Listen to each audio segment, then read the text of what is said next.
Hello, everyone, and welcome back to another episode of Esoterica. The first thing I want to say is those of you who follow us here on the podcast probably, of course, have noticed that we did not do a normal episode this week.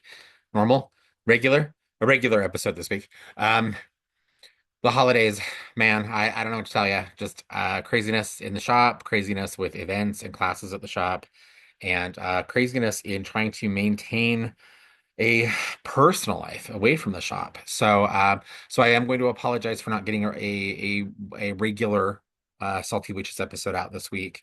Um, we will be back right after the holidays. Okay, so the first week of January we'll be back with another regular episode. Okay, so I'm gonna do what'll probably be like kind of like an extra long esoterica today, to hopefully to kind of make up for that a little bit. Okay, and also probably because we have lots of questions today, which is very exciting. I love lots of questions. So without further ado, we're going to go ahead and dive in. So I've got to refer to these because some of these questions are kind of meaty. There's a lot of information here. Okay, so all right, question. First question pertains to the comparative relationship between gods and human souls. In certain cultures, there was an understanding that past members of their tribes or civilization after death became deities. One example that this Saltine references is indigenous Taino tribes found in Latin America and the Caribbean.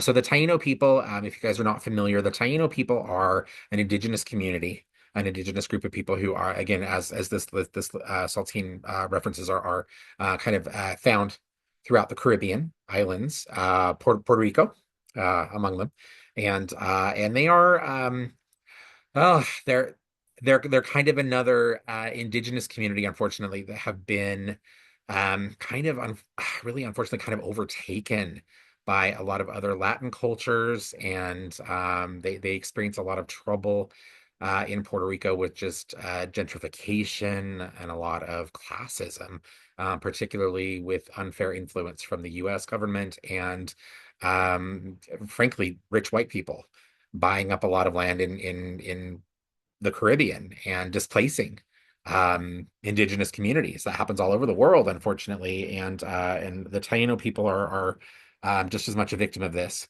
And it's really unfortunate. And I think that probably they would get a little more support in their efforts to try to combat some of this if more people were familiar with them. So if you're someone who likes to support indigenous communities, do consider looking into these communities as well. Okay, the Taino, Taino. Okay, the Taino. Okay, they have a beautiful culture. Okay, and they also definitely could use some support. Okay, all right. So this is just one example of a culture that does this. Okay, with their spirituality. Okay, so the question, from my experience, okay, and again, I'm not a component of this culture specifically, but this is something that does happen in many cultures.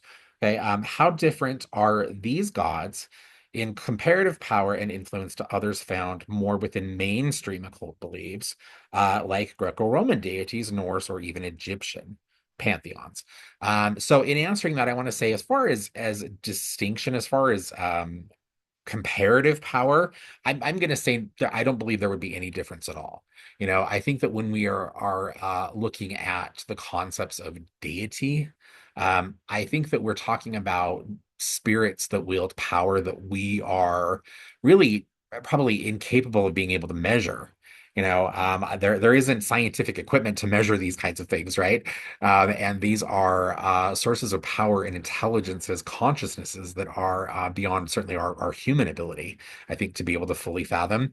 So I don't think that there would really be any different. If you look at, say, again, with the example of the culture that you mentioned, within the Taino culture, there is a god known as Huracan, who is a storm god, who is kind of more of a troublesome kind of a spirit, maybe. Not one that you necessarily want to call the attention of, right? But Huracan is a deity, a spirit that would probably have strength that would be similar and comparable to, say, a deity like Zeus within the Greco-Roman pantheon, right? And I don't think it really does anyone any good to sit and try to figure out, like, okay, well, who would be stronger, Huracan or Zeus?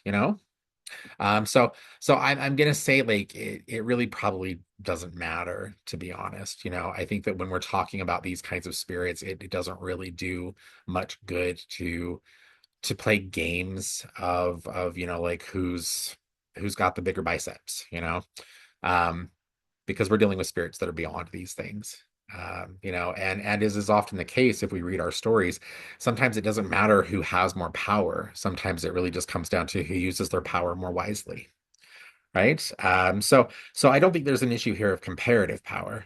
And I realize you're putting that in the context of these deities, having once been human, right? But I think if you do some research, if you do a little bit of digging into some of the older stories, you're going to find that many cultures, and again, I'm about to say something that is going to probably piss off a lot of the Hellenists, but I think if you look into the interpretations of some of the very old mythologies, particularly within the Greco-Roman pantheon, I think you're going to find that the gods of Olympus, as they were created, when they were created by the Titans, I think it would probably be comparable, or it would be fair to perhaps compare those gods. Like, I don't think that they were gods when they were born.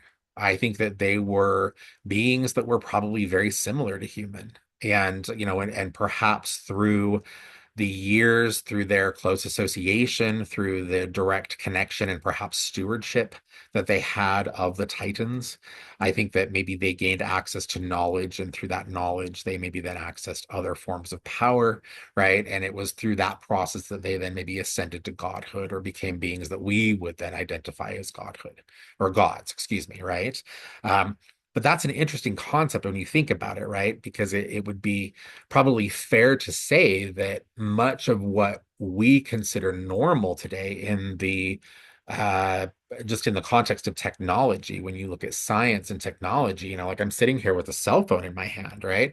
If you were to take a device like this, if you were to take any of the other modern conveniences and technological advances that we have now, and you had the means to travel back in time, like 1,000 years, right? And you showed up, right? And you were to show these kinds of things to the just the average people that you would encounter, it's highly likely that some of those people would be like, oh wow, like you must be a god, right? So I think that it's an interesting thing to consider, um, particularly in the conversation around what exactly qualifies as godhood, you know? Um, So I don't know, but I think if you do a little bit of digging, you're going to find in many cultures, you also reference the Norse and the Kemetic or the Egyptian pantheons. You're going to find in those pantheons as well that it was not uncommon for humans. It was not uncommon for people who were considered human to ascend in some fashion to what would be considered the level of God. The Norse were a little bit different in that their deities were actually considered like almost kind of like a separate race. The Norse love their races. Um, and so you see issues within the Norse mythologies around like the Vanir and the Aesir, and these would have been races that would have been considered, not entirely human, right? But within the Norse pantheons, they also have their gods are capable of, like, they can die, their gods die, whereas in many other pantheons, gods don't die, right?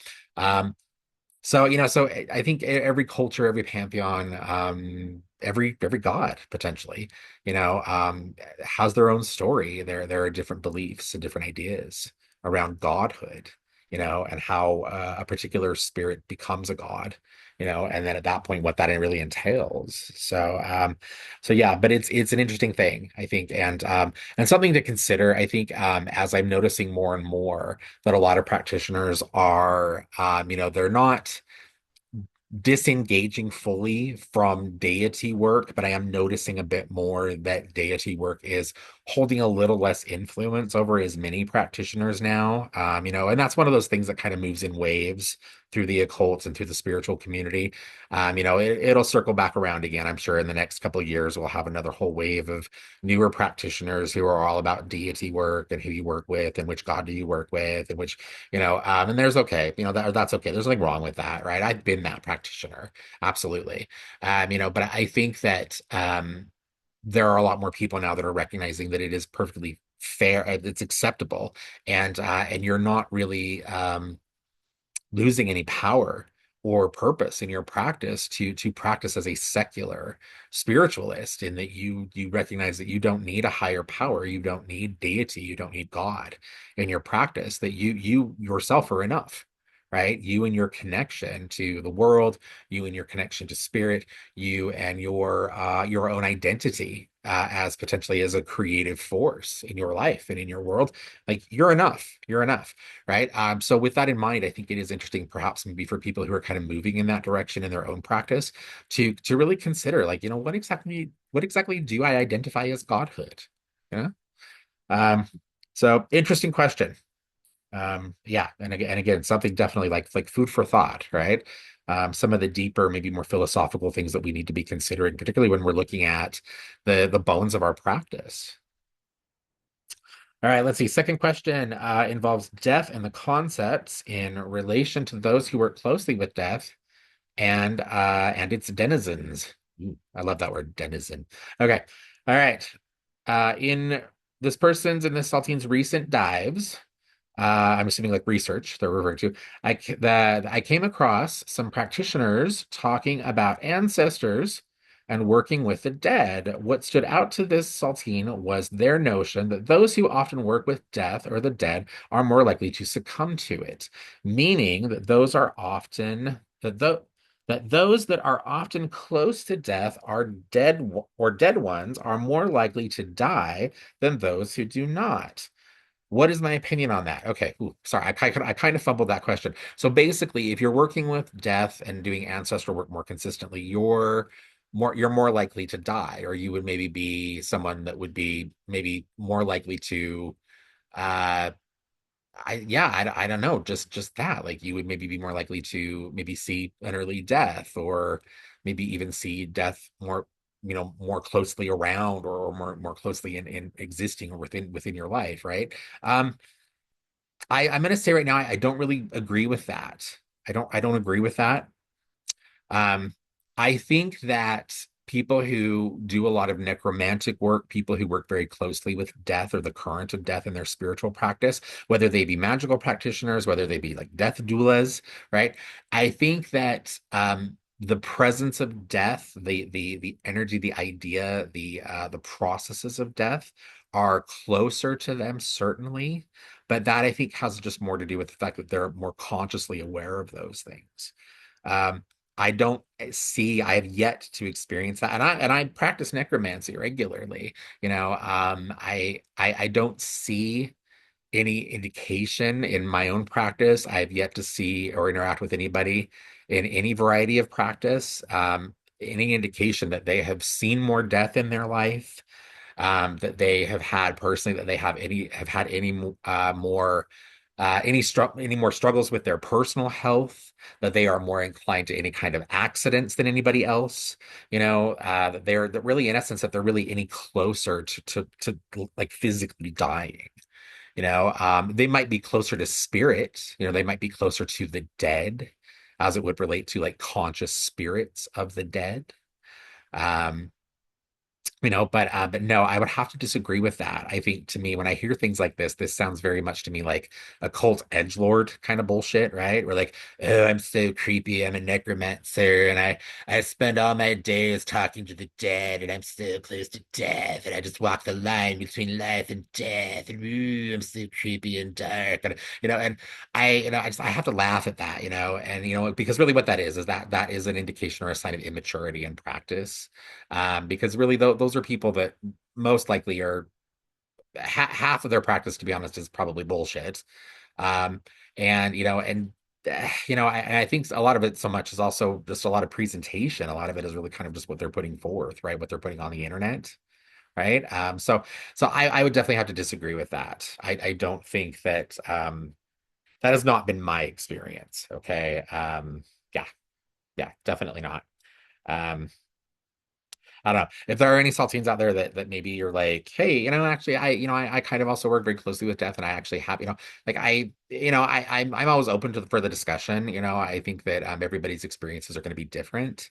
Um, but I think that also is one of those situations where we have to look kind of closely at the psychological phenomenon of something like that, right? There's kind of the old story, the old anecdote of like, if you or someone say like you buy a new car, right? You buy a red car, I'm gonna murder this, and unfortunately, I'm gonna probably like totally slaughter this analogy or this anecdote, this analogy. But like they say that like if you buy a red car, like all of a sudden you're going to start noticing red cars more on the road, right? And it has something to do with the psychological mechanism of I own a red car, right?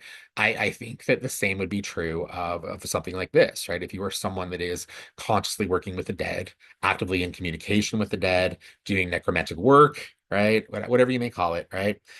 You're going to be more sensitive. You're going to be more cognizant, more consciously aware of death and the dead, and you're going to be potentially piecing those things together and looking at those things, I think, in ways maybe that would be a bit more intense than maybe a lot of other people would, right? Um, yeah. So I don't know. Like I said, I got to disagree with these people. Um, so anyway, looks like that was it for your questions. Thank you so much, Saltine. That was our buddy Jack. Thank you so much, Jack. You always ask some really cool questions. Thank you for that and for getting us thinking about some stuff. All right, and it looks like Jack had a friend also contact us, refer a couple of questions to us, which is very exciting. Thank you so much for sending someone else and some other questions our way. This person's very funny. Hello, Master Mike. Oh boy, oof, Master Mike. My goodness. Just Mike is good. Okay. Drop the master. That's too much pressure. My goodness. Call me master. I feel like I gotta, well, honestly, I don't know. I don't know what I feel like I need to do to earn that title. I'd rather not think about it. Anyway. All right. Let's see. I have a set of questions. Let's see. These questions pertain to astral travel primarily. Lovely. I love to talk about astral travel. All right. So, his first question is a little more personal. He wants to know what spirit or being he could use as a guide. Okay, let's see. Let's see. I'm just trying to read these notes. I'm so sorry. I just want to make sure I get this question right. Okay.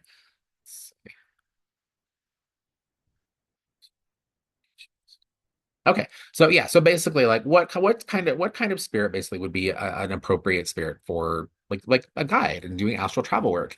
And I guess in answering that, I don't really believe that you need a spirit to be a guide in astral travel work. I say that mainly because everybody, you may not be doing it like consciously all the time, but everybody astral travels. I think that there are a lot of people out there that are like, oh, I want to do this, but I can't figure it out, or I just don't think I've got the gift, or everybody astral travels. And really what's happening to a lot of people that are like, I just don't have it. I've tried it. It's like, is you're just not consciously remembering the experience. So everybody astral travels, and that's one of the reasons why I say I don't really believe that you need a guide to facilitate that work because I think it's just something that we do naturally. So as far as providing an answer, I would hesitate to really kind of pinpoint a guide because astral travel work is very personal. It needs to be. It needs to be very personal. And usually we all have spirit guides. Those spirit guides are doing very specific work for us as a component of the work that they need to be doing for themselves. So it's highly likely that your friend has spirit guide or a spirit guide that is already facilitating this kind of experience for them.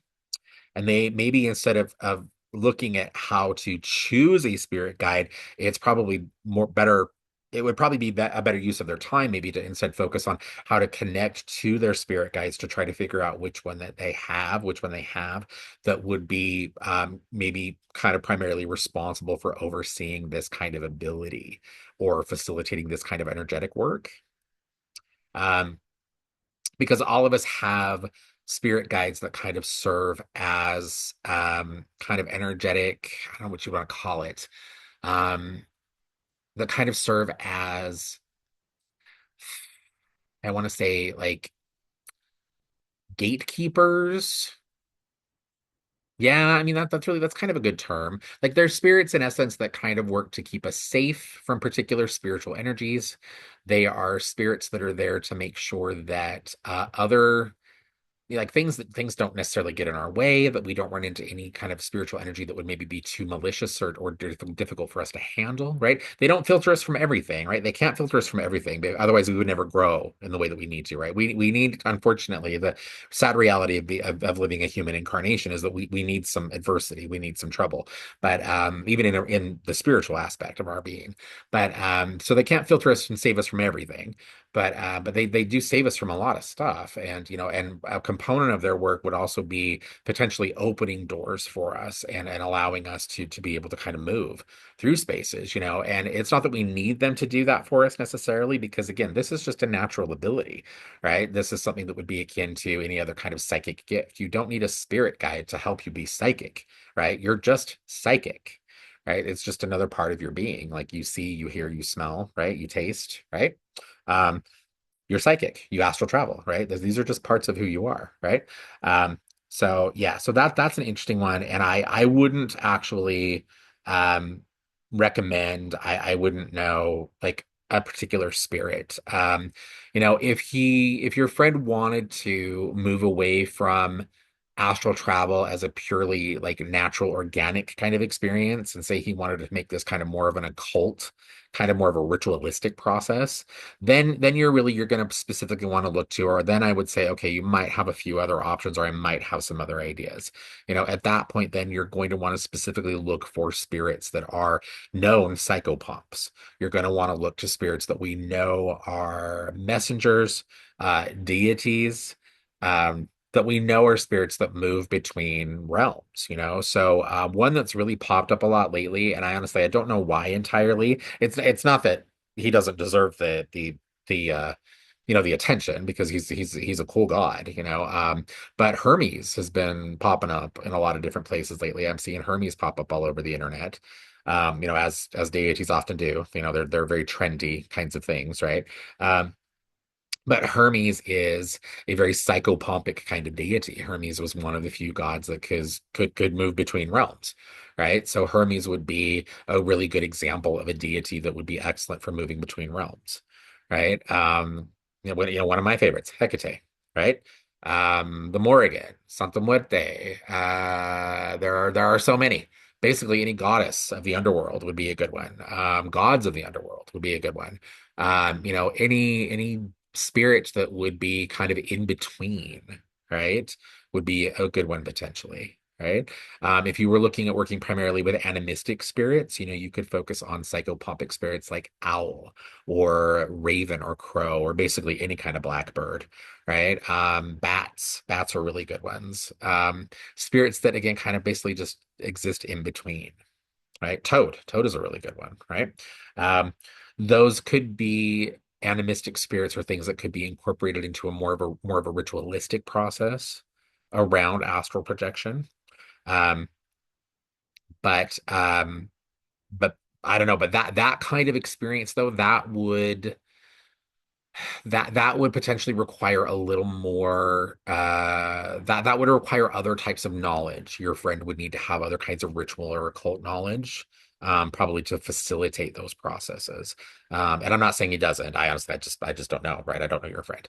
Um, so I don't know. Hopefully that was a little helpful. I kind of rambled again there a bit, as I usually do. Um, but astral projection in and of itself is just a natural ability, and it's something that we all have. If anything, we just need to work to become consciously aware of it as we're doing it. Yeah, that's the trick. Let's see. All right, second question is how to avoid getting stuck when trying to astral travel. Sinking back. Okay, so he says he gets close to it, but ends up sinking back in due to an emotional imbalance or a present distraction.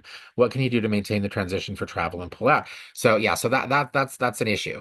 Um, So it's a tricky thing, when a lot of people first get involved in spiritual work of whatever variety, one of the first things that they often hear from a lot of more uh, experienced practitioners is things like the value of meditation or the value of other kind of mindful or focused practices, things that help you to develop focus.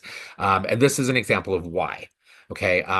Meditation in and of itself, really, to be honest, doesn't have a whole lot of application for much of what we do as occult practitioners, right? It's the results of meditation. It's what being able to meditate, it's what it allows us to do beyond the meditation itself, right? That's one of the reasons why meditation is so commonly suggested, particularly for occult practice. I mean, meditation has a lot of other benefits, right? It's very centering, it's very grounded, it could be very healing, right?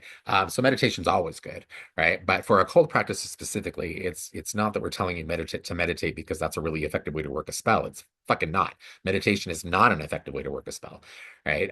It's a really good way to ground a spell, right? If you don't want to send that energy out, right?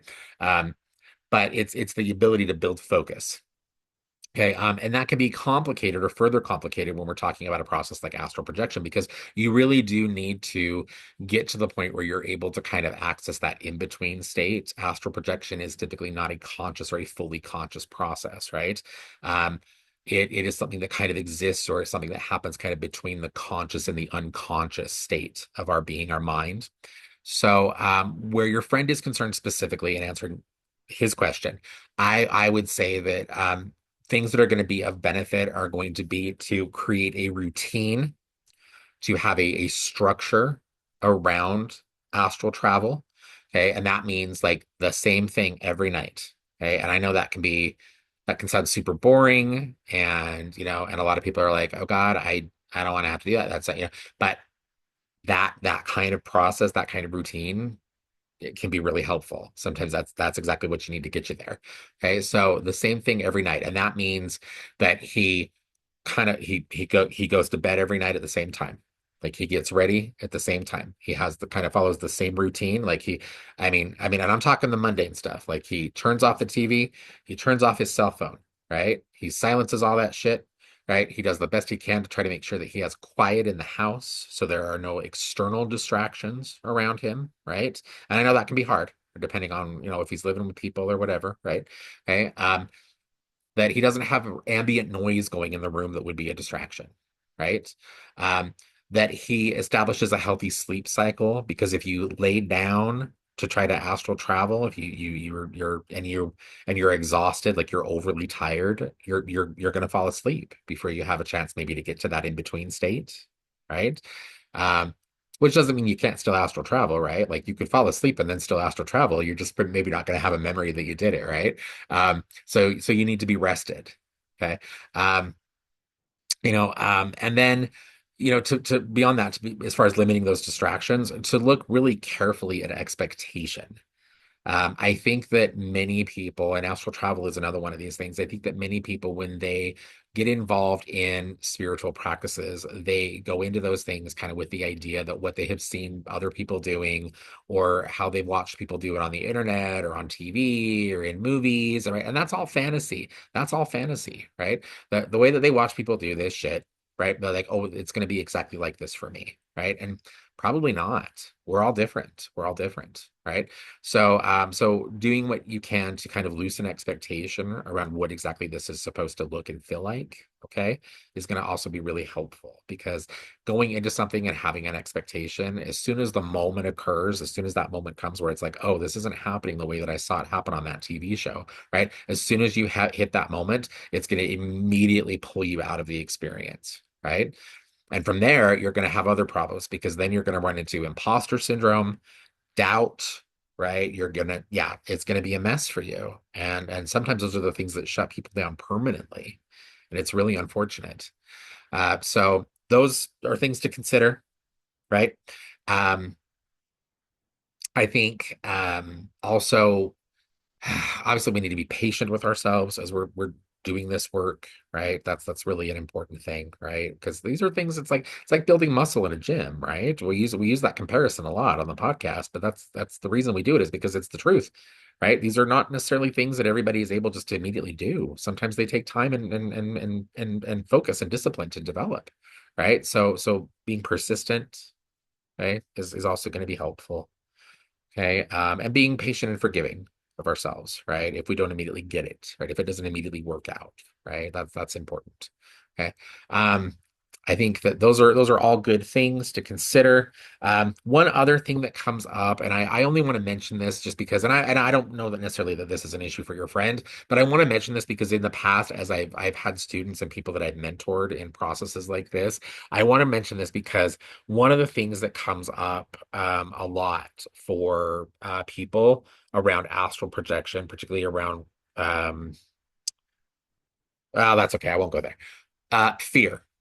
I think that, as is often the case when we have spiritual activities that we can engage in that have us accessing states where maybe we're not entirely consciously aware, or we're not maybe feeling like we're entirely consciously in control of the experience and the moment, I think that we can see some fear build. And and again, I think that for many people, there's a moment that you get to where you could actually be like you could have a really good process, and to be honest, you could have a really strong natural ability for something like astral travel work. Um, but you get to that moment where you start to kind of feel yourself um like detach, right? You start to kind of feel yourself like kind of moving up, right? Kind of up and out, right? And in that moment, you panic, you freak out, right? Because it feels like all of a sudden it feels weird, right? It feels weird, right? And I think in that moment there's fear that can come over us because it can, for at least for the first little while that you're doing it, it can feel like it's an unknown. It's an unknown, right? And we're fearful of the unknown in general. I think that there's also this idea that a lot of people hear, superstitious kinds of things that come up for in a lot of people around, like, well, if you're gone for too long, you won't be able to get back into your body, or you could get into the astral realm and something could attack you, and then you won't be able to get back into your body, or you'll get into the astral realm and something will follow you, but something evil will follow you back to your body, and then I mean, you hear these kinds of things, right? And I'm just going to tell you right now, like the likelihood of something like that happening is extremely rare, extremely rare. Okay, you would have to be someone super special, and you would have to be in the astral plane doing something so incredibly uncommon and incredible, like just yeah, like for another spiritual energy to first of all to be paying attention to you, and to decide, like, oh, one, I either want to make trouble for this other spirit, or I'm going to follow this one home. Like, the likelihood that something like that is going to happen, to be honest, is really just, it's just not very, it's just not there. Okay. And so I guess with all that being said, I want to encourage you, your friend, if this is an issue, anyone else who watches this episode, to please to do what you can to let go of fear around astral travel. You do not need to be fearful. Okay. Again, this is just a natural ability. This is just another component of our being, right? Okay. And another very powerful way for us to connect to not only the spiritual aspect of ourselves, but also to connect to the spiritual realm and the divine, potentially. Right. So, yeah, I don't know. I don't know. I don't know. Astral travel work is incredible work. And I think, yeah, I don't know. I think, like I said, I think everybody does it. Everybody does it. I'm a firm believer in that. I've had enough experiences of my own, to confirm that for me. I've also had, over the years, as I've been doing readings for people and regressive work for people. I've had enough interactions with people over the years where they've shared experiences with me that they didn't realize were astral kinds of experiences, but they've shared details, and they've had experiences and phenomena occur in their life where I'm like, there's no doubt in my mind that you have been doing astral travel work. Like, that has to be what this is. And yeah, so I believe it's something that we all do. We all just need to get a little bit better at it. Um, All right, let's see. One final thing from these saltines here. Let's see. So, a question came through. This was a topic suggestion, and I thought we could do something on this as far as like a topic for the podcast. But I don't want to make this them wait for 2 weeks for us to do this. So, I'm going to kind of just talk about this a bit now. They talk about ritual clothing and masks. Hey, what are you guys doing? Hey, Roxy, better calm down. Sorry, management is getting sassy. Roxy and Toby lately have been they've gotten into the habit of or excuse me, Roxy and Scout, excuse me, they've gotten into the habit lately of chasing Toby, the cat, through the house. I don't know why. I don't know why. You guys always get along. I'm not sure what your problem is. Anyway, sorry. Um, just don't be disruptive. Anyway, so so they're talking this. So this is Jack again, kind of talking about ritual clothing and masking, or what we could call really a process of guising in occult and ritual practices. We could refer to this as guising. Okay, where you kind of like you wear a disguise or guise, like a disguise, right? You guise. So guising is something that is really commonly practiced, and it pops up in many different kinds of traditions and practices. Okay, and it's something that has, I think, in recent years, it's kind of fallen out of favor a bit, unless you are involved in more heavily structured ceremonial traditions. I believe that there are still many Wiccan traditions that involve aspects of guising. I think that in like high ceremonial traditions that you would might see like things like Thelemite or Thelema kinds of practices, other kinds of ceremonial magical practices, you'll see like it is common to see guising or ritual attire is more common. Um, and I where in looking at this as a topic, um, I think that this is obviously, this is something that is a personal choice. It really comes down to the practitioner or practitioners, obviously depending on whether or not they're working under a structured tradition, right? Um, I think that ritual attire, guising, I think it has its place. I think that uh, it can be really beneficial in certain practice. I think that it can be a hindrance in other kinds of practice. Um, I think that again, it kind of varies. There are a lot of variables, obviously. You know, the good thing about, or one of the positives about guising is that it gives us the ability, it gives you the ability, if you choose to do it, it gives you the ability to temporarily become someone else. It's like costuming in essence, right? Only you're doing it for ritualistic, magical purpose, right? So it gives you the ability to become someone other than who you are. And that can be a really powerful thing when you look at again the psychology of that, because you sometimes you need things to help you to be able to break away from the mundane aspect of who you are, right? You need things to be able to help you to separate from like, okay, well, I'm Mike 24/7 every day, right? But in this particular instance, in this moment, I don't want to be Mike. In this particular moment, I need to be High Priestess Mucky Muck, who blah, blah, blah, blah, blah, blah, blah, for this particular ritual, right? And in that moment, I need to be someone or anything other than who I am every other day, right? That's the benefit of ritual attire and guising, is it gives us the ability to draw a line between mundane life and the reality we normally experience and what needs to happen for this particular moment in this ritual or in the process of completing this spell, right? So that's one of the benefits, right? The same, and that includes masking, right? When I talk about guising, I'm including not only robes and things, but also masking, right? One of the drawbacks to guising in magical work is it can be logistically, it can be a mistake depending on how you have structured your ritual or your spell, right? I know a number of very skilled practitioners, I mean, years into their practice, who still have managed to set a robe or a cloak on fire with candles because the robe or the cloak has had really long hanging sleeves. Or, they have been working a mill. They've been doing a mill dance around a bonfire or a burning cauldron on a floor, and the hem of a dress or the hem of a robe or a cloak has caught fire. Right. And so masking, right? Wearing a mask, to cover your face, right? While that can be of benefit in particular instances, right? That can be a challenge as well, particularly when you're doing specific kinds of evocation for spirits, because you will conjure particular spirits who will show up, who will see you with a mask on your face, who may interpret that as deception. Right.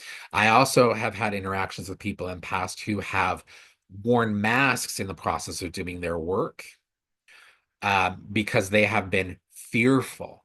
They have done that work and they have not really been 100% about that work, right? And they have worn a mask because, again, the mask has allowed them to kind of be someone else. Like it's been given them the ability to kind of create a sense of illusion, right, around who they are. But the reason for that is because they have been fearful, right? Their motivation wasn't pure, right? And that's a problem, because if you're doing any kind of ritual or spell work, you need to be 100% behind that, because if you're not, you're wasting your time.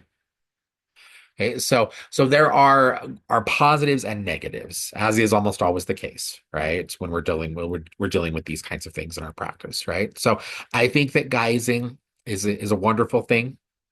I think that it comes down very much again to the individual or to the specific tradition.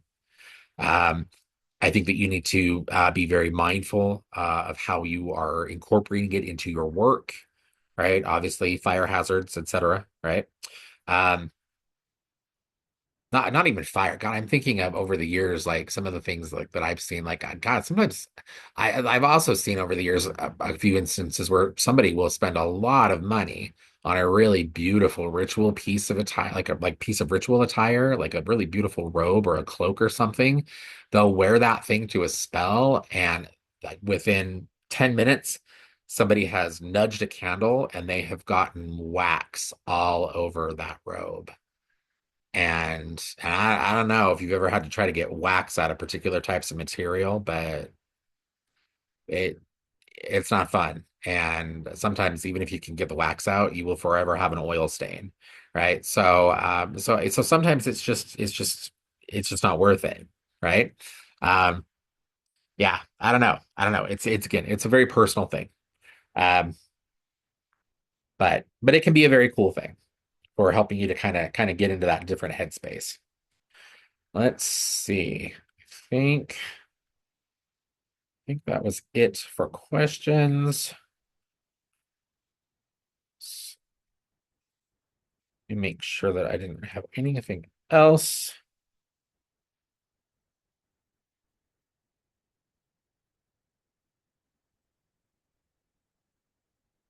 No, it looks like that was it. Okay, all right. Well, I thought I had more stuff going on. Maybe Austin had some other questions or things that came through another source, and I just didn't get access to those. So, all right. Well, anyway, all right. Well, looks like I didn't keep you on this one as long as I thought I would. So, all right. So, yeah, we're gonna call this an episode. Anyway, um, happy holidays. Okay. However you may celebrate them. If you don't celebrate them, that's okay too, right? I hope that I hope that you're well. I hope that you're safe. Um, Regardless of what the next couple weeks may bring, I hope that you are not alone. I hope that you are able to spend some time with people that you love and that people who love you. Um, we will be back the week after. It'll be the second week of January. Yeah, the second week of January. Um, no, is that right? Oh God, what day is it? No, actually, no. It'll be the week of the it'll be the first week of January. My goodness, forgive me. So the first week of January we'll be back with another new episode, the regular episode of the podcast, and there'll be another Esoterica. Um, Send us your questions. Okay, comment on this episode. Email us at info@catandcauldron.com. Um, Contact the shop. You can contact us through the website, www.catandcauldron.com. You can contact us through Facebook, right? We're on Instagram. Okay, send us your questions. Okay, send us your topic suggestions, right? Give us stuff to talk about. Okay. Otherwise, we're just up here just spitballing and just basically talking into the wind. And and we can do that really well. We did that for a long time when we started the podcast, but we're here to kind of educate, and it's a lot better for us or easier for us to do that if we actually have things to talk about that we know you want to hear about. Um, thank you so much as always for listening. Okay. I hope that you are all again doing well. It's gonna be a very tricky time of year for many of us. Anyway, I'm gonna let you go. Okay. Thanks so much.